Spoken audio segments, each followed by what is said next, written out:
Welcome to the Fridays with Larry podcast.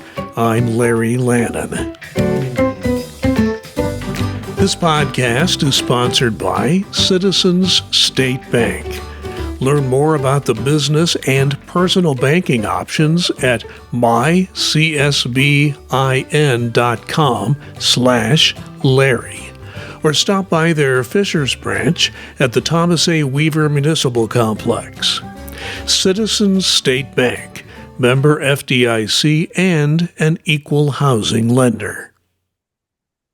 Well, today is Friday, March 13th in 2026. So thanks once again for joining me this week on another Friday with Larry. Fishers, Indiana, that's where I live. It was started out as a town. It's now a city. It has grown by leaps and bounds since I first moved here in 1991. When I moved here, the population of the town of Fishers right around 9,000, maybe a little less than that.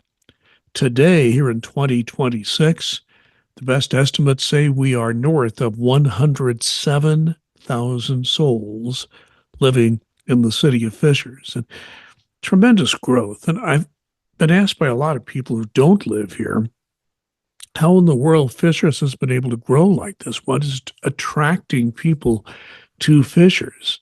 Well, there are many factors. I could go through them all.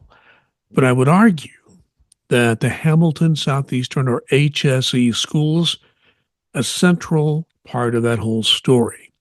Families move to Fishers because of the stellar reputation of our local school district. And I know this firsthand. My twin daughters are now 32 years of age, but they received a first-class education at HSE schools, and they both graduated from college. They went on to graduate from college after leaving HSE schools. One of the most impressive parts of all this, the tremendous growth, and yet the standards, very high academic standards, have remained. If you look just after the turn of the century, there were years when the HSE schools were getting an influx of more than 1,000 new students a year. That meant they had to keep hiring people. They had to keep building new buildings. It was difficult to keep up with that. How you do that and continue to maintain the high academic standards that the HSE schools have had and continue to have, difficult. Yet, with all that headwind with them, the HSE schools have managed to do just that. But now, the district is facing, I think, a moment of uncertainty, if you will, because of the sudden and unexpected resignation of Superintendent Patrick Mapes. Many staff members shocked, wondering what's going to come next. We've had several superintendents just in the last few years. It's not something HSE schools have seen in its history, for the most part, at least recent history. Now, our interim superintendent is Dr. Matt Kegley. Matt Kegley has a long history with HSE schools. He's been a teacher, an athletic director. He's been a principal at Hamilton Southeastern High School before he went to central office. And he's been there for a while. And now this is his second stint as an interim superintendent. He's highly respected, so it's good to have him in that position because he's so well known and respected all throughout the school system. But so far, the school board has been very silent on what happens next. How long will Matt Kegley be the interim superintendent? And what plans do the school board have? What does the school board have, and its various members have, to replace Patrick Mapes? Will there be another search as they did when Patrick Mapes was hired? We don't know. We haven't been given any indication. But we do know that Matt Kegley is in charge. We just don't know how long he'll be there. But that is the uncertainty that has many employees from central office on down to the buildings understandably on edge. Because support from the central office, of course, is very important. But the real work of maintaining academic excellence, that happens in the classroom buildings. It's the principals, the assistant principals, the teachers, the support staff in those buildings. It's that team of people that end up teaching our children in this school district. They do the heavy lifting of keeping those academic standards high. HSC schools, again, has been able to maintain this reputation as a first-class school system. Will we be able to do that under the current circumstances? Time will tell. I would certainly hope so. But another change worth noting is that HSC schools are no longer experiencing that rapid enrollment growth I talked about before. In fact, even though the population of Fishers has been going up, the student numbers have stabilized and even gone down just a bit. Why is that happening? Well, that's largely due to the fact that our demographics have changed. People, they move to Fishers, their family, the children go to school here, they go on to college, then they move on. And the parents, the couple that's left, they like Fishers. They think Fishers is a great place to live. I think Jane and I feel that way. We want to stay here. So in a way, the city is almost being penalized for being a great place to live, because the young families are not, they're coming in, but it's not to the extent that it was before in terms of the balance of the demographics. So we are seeing that what we're seeing now is a shift in demographics. Some people then have asked me, okay, I'm concerned about what I see. I know people who work for the HSC schools, and I know that they are concerned. What do I do? Here's my advice. There's really one thing I would start off with. That's just get involved. Now, how do you do that? I have volunteered with the local schools. I haven't really had time to do it lately, but I've done it in the past. Extremely rewarding experience every time I've done this, and you get a good look at what's happening in those school buildings and the educational experience that is happening there.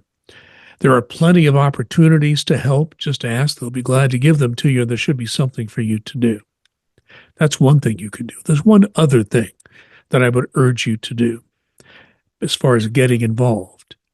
That's through voting. There is a school board election coming up later this year. The school board elections will happen within a district. What you need to do is take a look at your district. We don't know who's running yet, because the filing period will not start for a while, because the election is in November. But once you know who's running in your district, find out something about those people. Do these people share your same views on education, on the school district?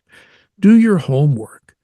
There's information out there. I write about it. Others write about it in the media. I would highly recommend you educate yourself on, and then make sure you vote.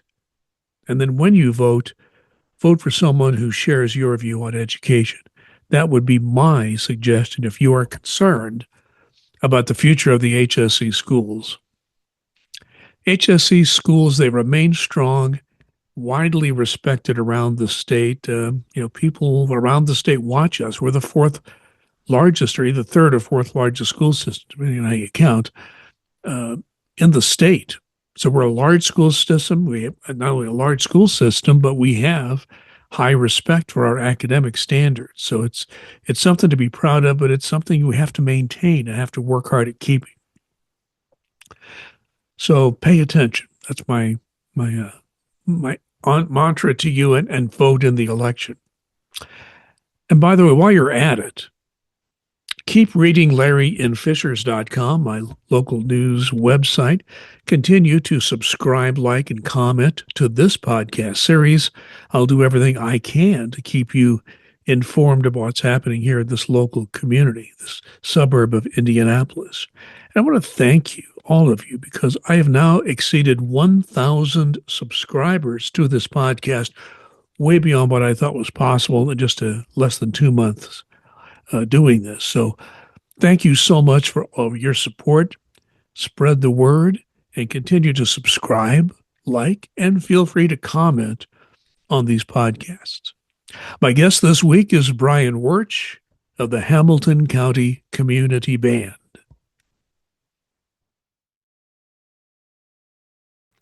Today's episode of Larry in Fishers is brought to you by Citizens State Bank. For over 150 years, Citizens State Bank has been committed to the communities they're rooted in, providing more than just banking services and products, but a true community partner dedicated to giving back and supporting our community's growth. How? By making sure you and your local business owners have the products, tools, and expertise you need to thrive. In addition to everyday checking and savings accounts, Citizens State Bank offers a selection of business and personal financing products, plus a team of local experienced lenders who are as invested in your success as you are and committed to helping you secure the right financing for your needs. Skip the call centers and hold music and get the friendly hometown service you deserve, the modern digital banking tools you expect, and relationships that grow with you, whether you're running a business or managing everyday finances. You can visit Citizens State Bank's Fishers branch inside the Thomas A. Weaver Municipal Complex at 9 Municipal Drive, Suite 5, or learn about it more online. mycsbin.com/Larry. That's mycsbin.com/Larry. Thanks to Citizens State Bank, member FDIC and equal housing lender, for supporting local news and the Fishers community. Today on Fridays with Larry, my guest is Brian Wuerch, the Hamilton County Community Band announcer. He does public relations. So if you go to a concert, you will hear the dulcet tones of Brian Wuerch. Brian, thanks for joining me today. Well, thank you, Larry. I appreciate you having me. We certainly appreciate any shameless plugs that we can get for the band. Well, shameless plugs are everybody's into that. So if you don't get them, nobody knows you're there. But let's start with the basics. I'm sure there are people that know about your band, others who do not. People move in and out of Hamilton County all the time. So just to give us some background, what is the Hamilton County Community Band and how did it get started? Well, the community band it's actually a full concert band. It's an 80-piece concert band. You got the woodwinds, the brass, French horns. We have a considerable French horn section right now. For some reason, a lot of French horn players are wanting to participate with us. Full percussion section. It is an all-volunteer band. We rehearse and play year-round. Rehearsals are on Sundays at 6 to 8, and we rehearse out of the Hamilton Heights school system.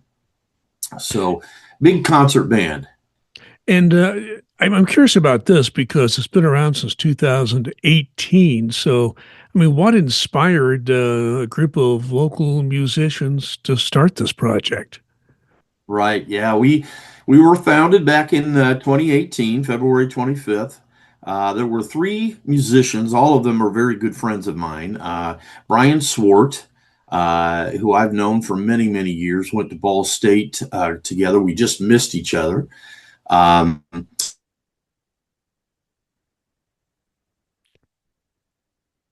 Okay, I think we've got, I think Brian froze up on us there a little bit. Let's see if he comes back. Sometimes this happens when you're talking on the internet and trying to connect with someone. But okay, Brian, you froze up a little bit while you were talking about the people in the band. So go right ahead. Sure. So that again, Brian Wuerch and I are good friends. He's the conductor. Mark Feeney is actually the conductor for the Hamilton County Community Chorus. It's out of Fishers. So Mark Feeney is one of the other founders, and of course Eric Thornberry, who is the director of bands at Noblesville Schools. The 3 of them got together one day over a beer or two and decided that it was important that Hamilton County have its own community band. And so they, one thing led to another and they formed it. And well, the rest is history. We've been here since 2018. And of the musicians that are in the band, are these people that like played in high school and college? Are there some professional musicians who do this on the side? Tell us about your makeup of musicians. Sure, it's a mix of a little bit of everything. You've got some high school kids coming in, which is great. And most of the members of the band are folks like me who are played all through high school and maybe some college and just want to continue that band experience. But yeah, we do have several professionals scattered throughout, which is tremendous because those professional players tend to lift the other players up. So it's a mix of just about anybody. So, as the announcer during the concerts and the person doing a lot of the public relations for the band, during a concert, what's your role? Well, I am one of the musicians, so I do play. I'm an oboe player, so I do that. But I also will introduce the music as we walk through it. The audience tends to like to hear some background on some of these pieces. We have several really deep pieces that we're doing, and that background kind of helps them understand from their seat where we're going to go with that music. So my job is to kind of explain that, and I also spend time introducing the conductors. We use several different guest conductors and whatnot. Of course, then I certainly have my housekeeping that I do when I promote the band. We kind of do that at what I call halftime, the intermission. Do a little promotion. Community bands used to be very common in America. They're still around, but they're not as common as they used to be. Um, what role does a group like yours play in trying to keep that tradition alive? Well, I think one of the great things about a community band is that it allows people who really enjoyed playing in high school and college to kind of get back into that. In my case, I as after I was kind of done raising kids and whatnot, I decided to pick that instrument back up and start playing again. And the band gave me some challenges to work through as I kind of got that lip back in shape and the fingering back in shape, and I think it allows us to be able to do that. A lot of these volunteer musicians, it's just so much fun, and there's such a camaraderie with all of us. It kind of takes you back to those old high school and college days of playing in the band and just building those relationships. Well, as a group of Uh, volunteers, that would have to be a big part of it. I would assume. It is. It's volunteers from all over the place, and including the professionals are all volunteers. They're just wanting another place to play, maybe keep that lip, in shape if they're between groups and whatnot. A lot of the people you were talking about who makes up the band. A lot of them, believe it or not, are former band directors or even current band directors. My dad was a band director in Lawrence Township for many, many years, and he played with the Indianapolis Symphonic Band for many years. Don Hine, the old sports broadcaster, was the announcer for that band. But my dad played trombone with them for many years. So they've been around for a long time. You have a concert coming up on Sunday, March 15th. Tell us what music people will be hearing there. We do. It's a big concert. This is our spring concert. Most of the time, community bands, Larry, we tend to be kind of lighthearted. We do a lot of, like in our summer series, we'll do a lot of pop stuff. Uh, a lot of marches, a lot of medleys. The spring concert is our chance to really kind of go into some deeper music. This spring concert, as you said, it's March 15th, 6 o'clock p.m. It's at the Hamilton Heights High School. It's called, believe it or not, the name of this concert is Spring Chickens in Concert. So, but in spite of that lighthearted name, we do have some deeper music. For example, we're going to be doing James Jose's Persis Overture, which is a beautiful, beautiful piece. We'll be doing variations on Korean folk songs by John Barnes Chance.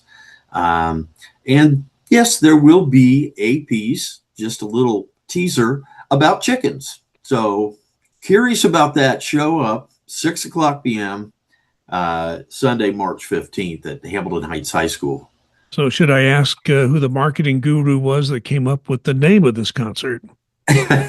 Well, that would have been Brian. That would have been our leader, Brian Swart. That was not me. I had nothing to do Uh, with that.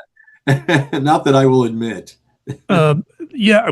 Is there a charge for it, or is it a free concert? It is a free concert. Yes, our concerts are always free. And along those same lines, obviously, you do not just rely on the musicians; you have to rely on a lot of other community support.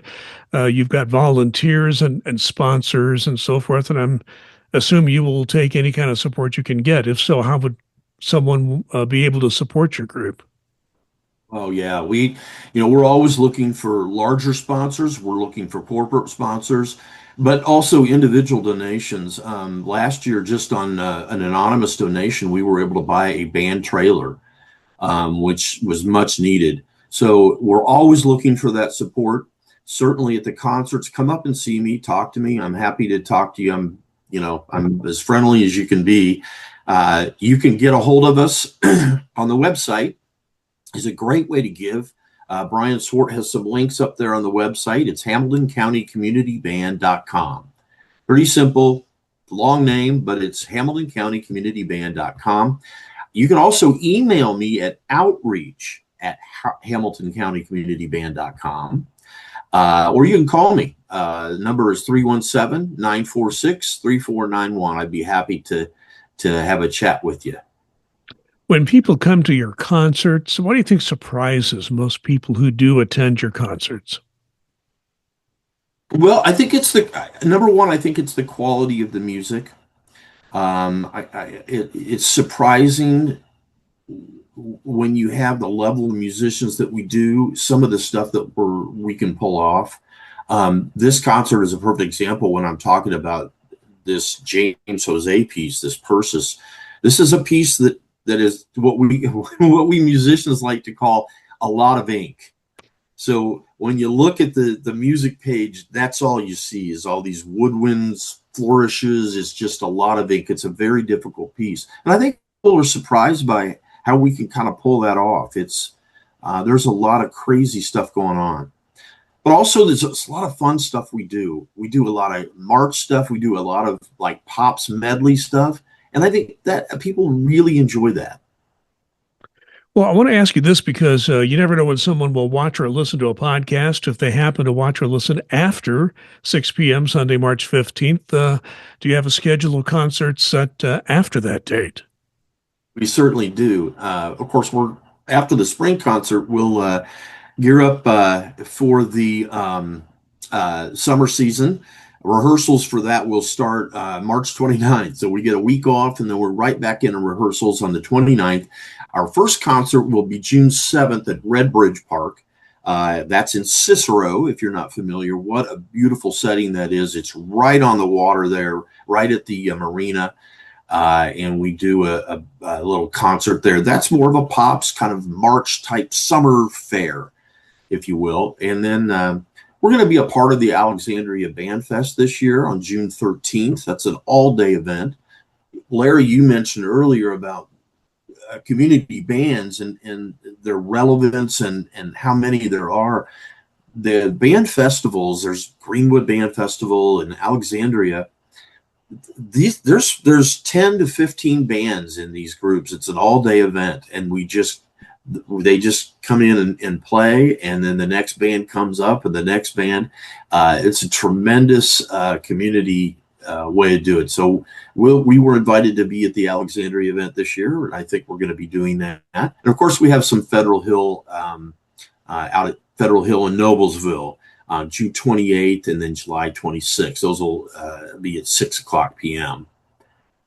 So, Brian, just wrapping this up, anything else you would like to say as we wrap up this podcast? Well, I just want to encourage you if you're interested in donating, please don't hesitate to call. Give me a call or check it out. You can, again, it's outreach at hamiltoncountycommunityband.com. Would love to talk to you. Want to give a shout out to the folks at Hamilton Heights Schools. Derek Arrowwood and the band directors there, Mark Snelson and Billy Cox, they have been so accommodating to us. You may be aware of the fact that we recently kind of moved our operations from the Noblesville school system up into Heights. And the concern, of course, was, are we going to lose members, or are we going to lose audience? And that hasn't happened. They have been so accommodating, and we certainly appreciate the Hamilton Heights community for welcoming us in and accommodating us. Brian Wuerch is with the Hamilton County Community Band. He not only does the announcing and the public relations, he plays the oboe. So you just do a little bit of everything. Thank you very much, Brian. Thanks for your time. Good luck to you and Hamilton County Community Band as you head into your spring and summer season. Thank you, Larry. Thank you for having me. Well, our final story today comes out of California. And there are a lot of influencers on Instagram. They get lots of people following them. There's one Instagram account that has 1.1 million subscribers. Now, if you're a really successful influencer, you probably could get that many. Plenty of social media people have that. But then there's Merlin. Merlin is the one with 1.1 million followers. And he's now in the Guinness Book of World Records for a very unusual reason. Turns out Merlin has the largest online following for a pig. That's right. Merlin is a pig. He's 4 years old. He's now a social media star, again, living in California. His owner is Mina Olali. Mina adopted Merlin in March of 2022 and began training the pig when he was just 3 months old. There are videos of Merlin on his Instagram page showing him using buttons placed around the house to play voice recordings that express his needs and desires. Now, according to the Guinness World Records, Merlin now has more than 30 buttons around the house that he regularly uses. This is his way to communicate, and doing it this way has sparked a lot of discussion online about just how intelligent and emotionally aware pigs can be when given patience, training, and positive reinforcement. That's our final story for this week. Thank you so much for watching and listening. We'll be back next Friday.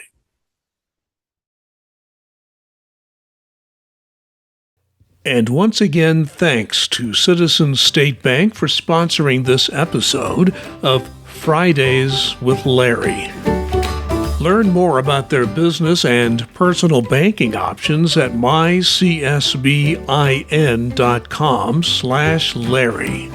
Or stop by their Fishers branch at the Thomas A. Weaver Municipal Complex. Thanks again to Citizens State Bank, member FDIC and equal housing lender, for supporting local journalism in Fishers.